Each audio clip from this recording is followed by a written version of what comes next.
Welcome to the People Teaching People podcast. I'm so glad that you're here. I want to begin with a question. As educators, leaders, parents, creators, and lifelong learners, as people who care deeply about teaching and learning, should we be worried about AI? It's a question I've been hearing in different forms over the past year. Sometimes it's asked directly. Is AI going to replace teachers? Sometimes it's quieter. What does this mean for my child? What does this mean for my work? What does this mean for the future of learning?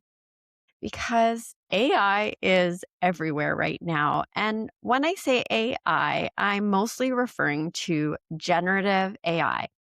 So, tools that don't just retrieve information, but generate new text, images, summaries, lesson ideas, emails, feedback, and more based on patterns in massive amounts of data.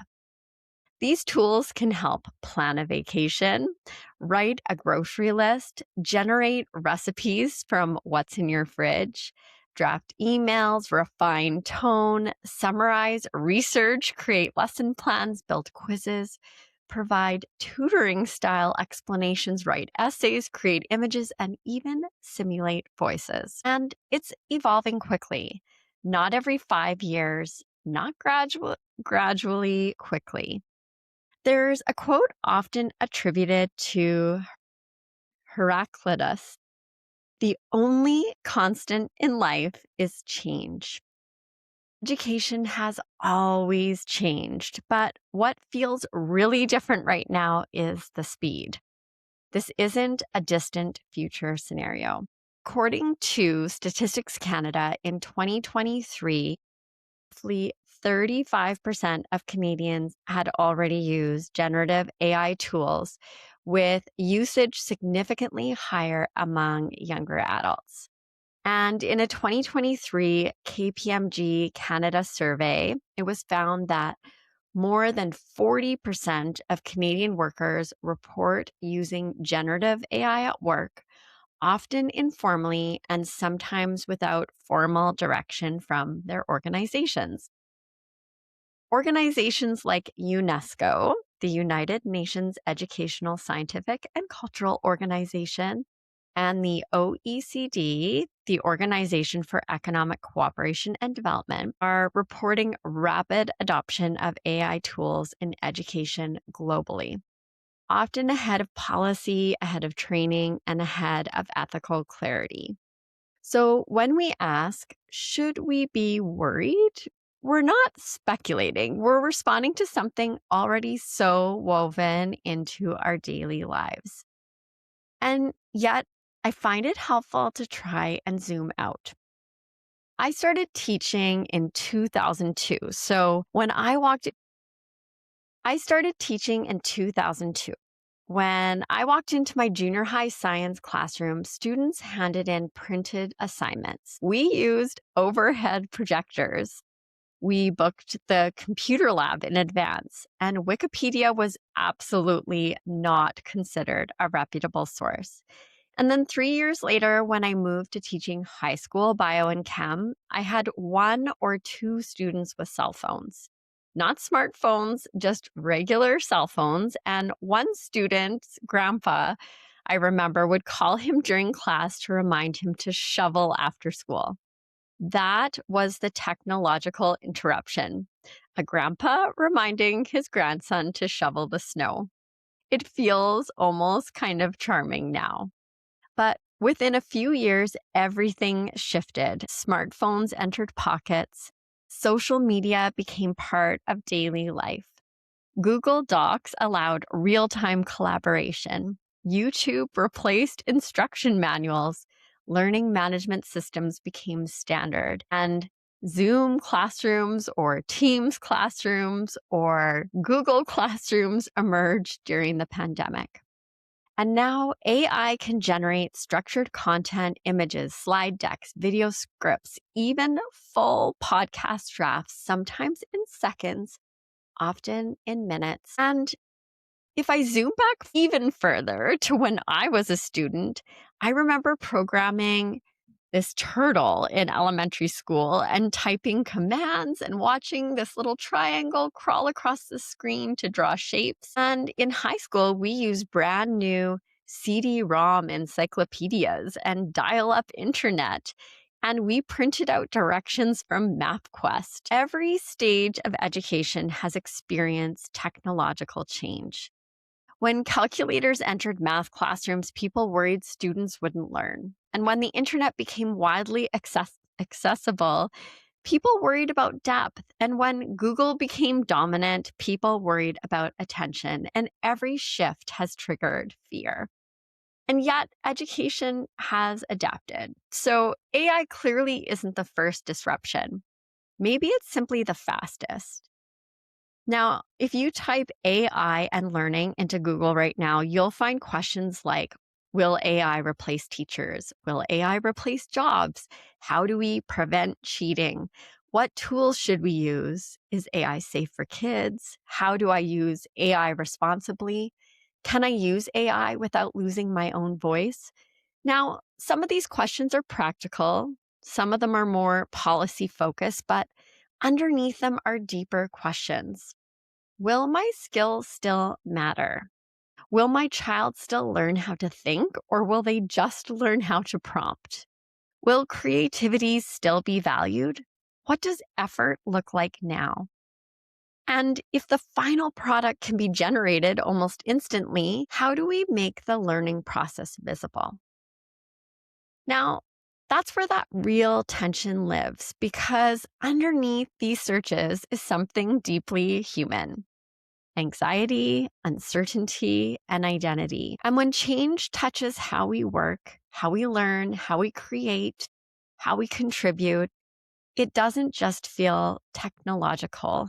It really feels personal. And this is where my people teaching people framework helps me think more clearly. I often talk about the science, the art, and the heart of teaching and learning. The science being the what works. So the learning objectives, the cognitive principles, assessment design, feedback loops, and structure. The art is the how, the creativity, voice, energy, story, the way that learning really comes alive.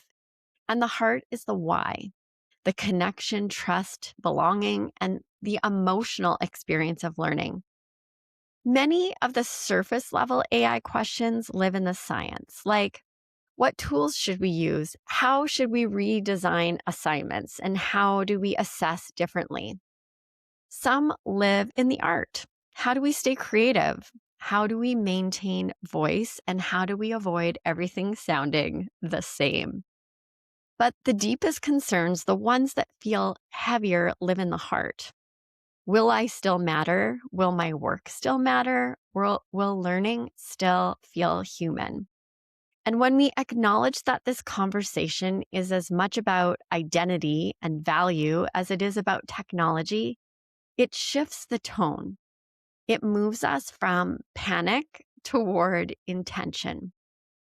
There's also the broader cultural layer. It's getting harder to tell what's real. AI generated images, synthetic voices, polished writing that may not actually reflect lived experience. Authenticity is becoming harder to detect. And when something becomes scarce, it becomes valuable. Human voice becomes valuable. Messy thinking becomes valuable. Emotion and imperfection become valuable. I think we're already seeing a growing hunger for real connection. Live events, small communities, podcasts, in-person gatherings. In a world of synthetic content, that genuine presence really stands out. So, what does this mean for learning? If AI can generate an essay in seconds, what are we actually assessing? Maybe this is an invitation to move from polished product to visible thinking, to ask learners to explain their reasoning, apply ideas in real time, and reflect on their process.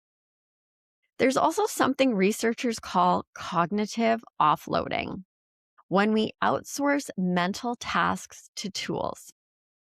Sometimes that's efficient, but Productive struggle builds mastery. If AI removes too much of the friction we experience, we need to be thoughtful about what might be lost. Not fearful, but thoughtful.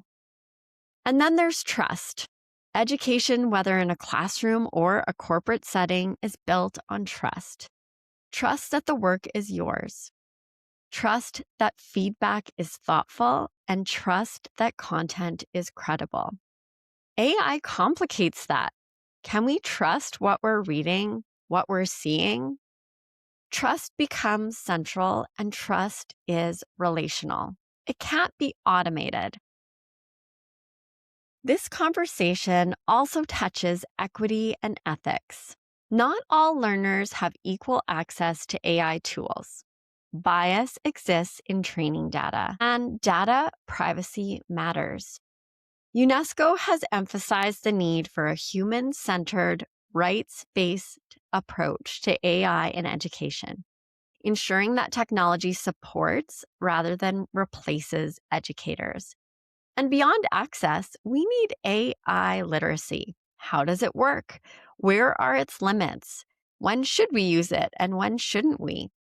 Information is no longer scarce, but discernment is. And this doesn't stop at the classroom. In corporate environments, AI can generate onboarding modules, personalize learning pathways, and automate compliance training.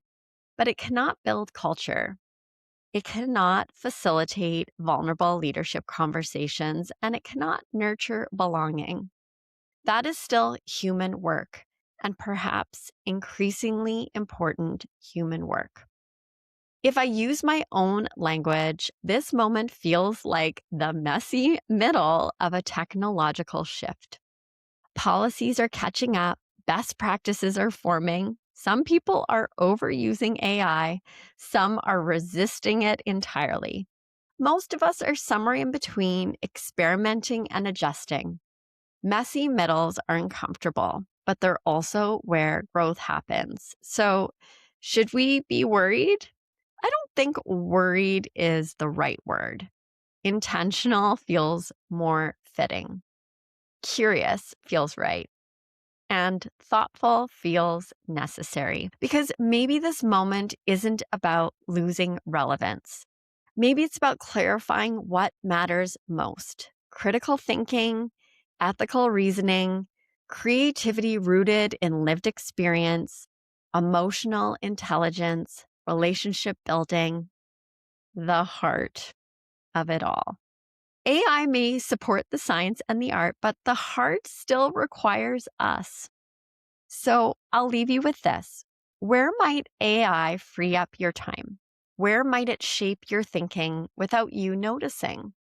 What parts of your work are deeply human? And how might this moment invite you to lean into those even more? AI isn't the end of people teaching people. Maybe it's the next chapter, one where powerful tools support the work and the human heart remains at the center. Thank you for joining me today on the People Teaching People podcast. If this episode sparked curiosity, concern, or possibility for you, I'd love to hear your thoughts. Thank you for listening. Let's keep learning together because at the end of the day, it's still people teaching people.